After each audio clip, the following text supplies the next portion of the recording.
Hey everyone, welcome back to the channel. In this video, I will show you how to design a custom jersey in Canva. For that, first of all, come at canva.com and then log in into your account. In order to create your design, simply hover over to the left hand section and click on create. Then click on the custom size option over here and provide the custom size. In your custom size, first of all, you will have to type 3000 in the width and 4000 in the height. After typing this format, simply click on the create new design option and then you will be landed on this page, which will be the blank canvas for your jersey.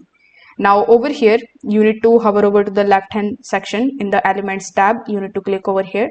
Here you need to search for these terms like jersey mockups, t-shirts or sport t-shirts. Then you need to click over here. Click on the graphics option and here you will see a bunch of different jersey mockups which you can just click and add in your canvas. So let's say I'm interested in this one, so you need to click on it and you need to adjust in your canvas just like so.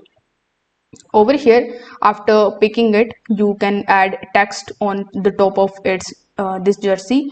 For that, simply hover over to the left hand section, click on the text option, add the text box over here, and you can use any kind of bold text here. So select the text, type the text, go to the this section, and you can make this bold by clicking on the bold option. Now you can edit the image, like change the colors of it to match your jersey's primary and secondary colors. For that, you need to select the jersey and here you will see a bunch of different color palettes which you can change very easily. So once you are done with your mockup, you can add a simple gradient or any background if you want to, or you can keep it transparent if you are sending it to a printer. Now click on the share option in the top right hand corner, click on the download option and you can download the PNG format over here. Make sure that you click on this transparent background so that you get the transparent version of the PNG photograph.